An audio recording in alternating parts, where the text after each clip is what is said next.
Hello everyone. Today we are going to start first chapter of civics, that is what is democracy, why democracy. Students, you all have heard several times that India is a democratic country. In today's scenario, almost every country is a democratic country. But what is the meaning of democracy? From where did we get this word democracy?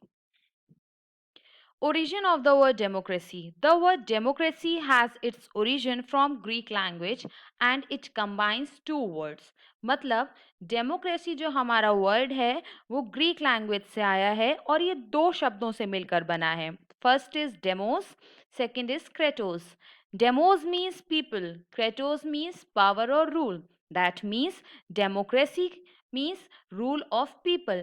जो लोगों का शासन होता है, जहां जनता मिलकर शासन करती है, उसको हम कहते हैं democracy. If I talk about the definition, democracy is a form of government in which rulers are elected by the people. Democracy government का वो फॉर्म है जिसमें जनता जो होती है वो अपने शासक को, अपने रूलर को इलेक्ट करती है. But in this definition certain hidden questions are there. What are they? Who are the rulers? What kind of elections? Who are the people? What kind of form of government? Means जनता जिनको चुनकर लाएगी, elect करके लाएगी, वो rulers कौन होंगे? क्या वो मोनार्की होगी या फिर एरिस्टोक्रेसी होगी? क्या वो राजाओं का शासन होगा या फिर वो समाज के कुछ चुने हुए लोगों का शासन होगा? किस टाइप का वो रूल होगा? What kind of elections? Elections कैसे होंगे? क्या डेमोक्रेटिक इलेक्शन होंगे? डेमोक्रेटिक इलेक्शन मीन्स कि समाज के प्रत्येक व्यक्ति को जो 18 साल की एज का है या उससे ज़्यादा है, उसको क्या वोट देने का अधिकार दिया जाएगा या फिर कुछ प्रिविलेज्ड पीपल को ही वोट देने का अधिकार दिया जाएगा इन इलेक्शंस में? Who are the people? अब इनमें पीपल कौन है? Is there any differences on the base of caste, creed, colour, religion, या all people will treated equally? सबको समान रूप से उनके कास्ट, उनके क्रीड, उनके रिलीजन को ध्यान में ना रखते हुए सबको वोट देने का अधिकार दिया जाएगा? What kind of form of government? Government कैसी होगी? क्या लोगों के हित का ध्यान रखेगी? क्या जनता की बात वो सुनेगी?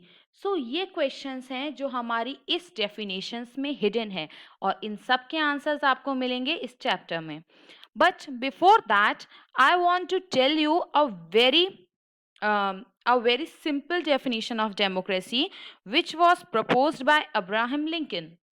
Democracy is a government of the people, by the people and for the people. मतलब जो डेमोक्रेसी है वो लोगों का शासन है, लोगों के द्वारा है और लोगों के लिए है.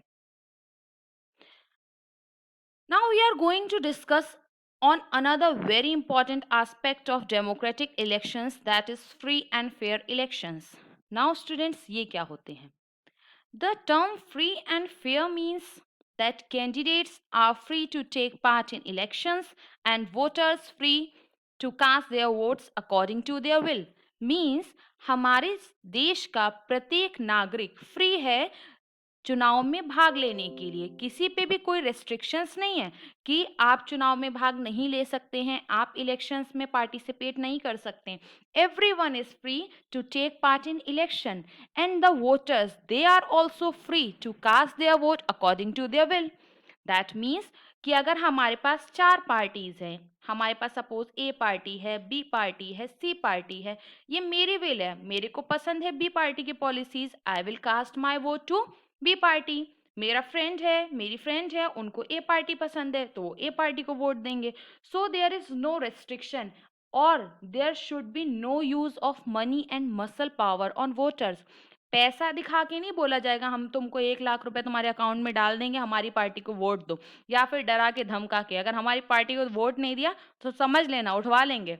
तो इस तरीके का कोई मनी या मसल पावर्स का यूज नहीं किया जाना चाहिए, तभी होगा वो हमारा एक true democratic elections. Another thing is one person, one vote, one value. It is also a very important aspect. ये किस पे बेस है?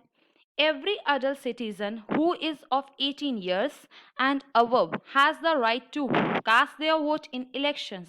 हमारे देश का प्रत्येक नागरिक जो 18 साल का है या 18 साल से ज़्यादा एज का है, उसको इलेक्शंस में वोट देने का अधिकार दिया गया है विदाउट एनी डिस्क्रिमिनेशन। किसी भी भेदभाव के बिना हर वो व्यक्ति जिसकी आयु 18 साल है या उससे ज़्यादा है, वो इलेक्शंस में वोट दे सकता है। Everyone will get one chance to cast their vote in the election. सबके पास इक्वल चांस होगा अपना वोट देने के लिए। ऐसा नहीं होगा कि one person is a privileged one, वो पैसे वाला है, वो अमीर है, इसलिए वो एक ही इलेक्शन में 2 बार या 3 बार या ज्यादा बार वोट दे सकता है, और one who is under privileged, जो उसके पास पैसा नहीं है, जो गरीब है, उसको चांस ना दिया जाए या उसको एक चांस दिया जाए। No, everyone will get only single chance to cast their vote in a election. Each individual's vote has one value, मतलब सबके वोट की वैल्यू एक होगी, इसमें भी कोई डिफरेंशिएशन नहीं होना चाहिए।